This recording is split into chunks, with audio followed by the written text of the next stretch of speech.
Second coup de chapeau à l'équipe du Stade Malherbe cette fois-ci. Pour la deuxième journée du championnat de France de football, les Cannelles l'ont en effet emporté face à l'association sportive de Saint-Étienne, à Venoix, et sur le score de 3-2. Mais non contents de gagner, ils y ont de plus mis la manière avec un football très séduisant et beaucoup de maturité, deux qualités qui sont un très bon présage pour la suite de cette saison 89-90. À Venoix, samedi soir, Jean-Claude Desjacques et Bertrand Goulet. La foule des grands soirs pour ce premier match à Venoix, le chassé-croisé des Haussiens et Juilletistes sur les routes des vacances n'a rien fait chuter la fréquentation du stade normand. Les supporters ont répondu présents.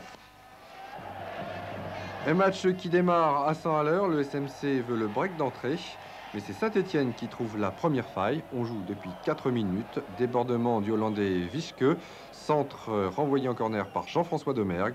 Sur le corner, Wischke le tire et il va trouver la reprise de Thibeuf. 1-0, on joue donc depuis 4 minutes. Caen reprend l'attaque immédiatement et Fabrice Divert va se faire faucher aux 25 mètres. Rix se place sur ce coup franc, c'est Domergue qui tire. Frappe puissante, lucarne, Beaufreton crucifié. Caen a refait son retard en 1 minute.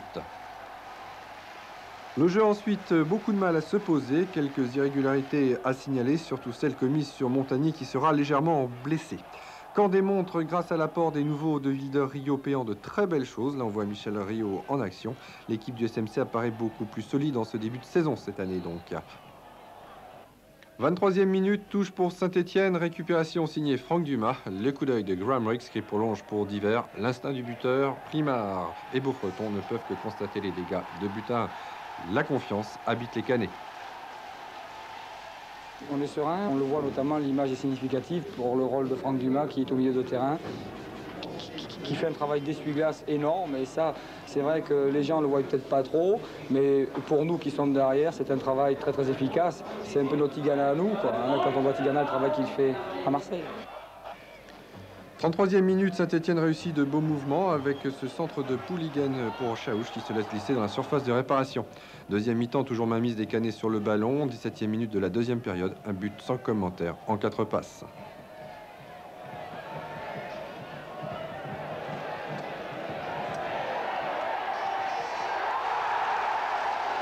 Et oui, ça plane pour Fabrice Divert qui inscrit son deuxième but 3-1. On revoit donc cette passe Domergue. Domergue contrôle de Wilder.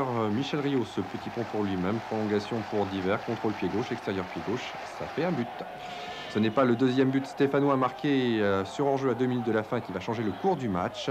Un match qui se termine sous les huées du public et la furia des joueurs cannés. Le deuxième but, il y avait bien enjeu de position, monsieur l'arbitre.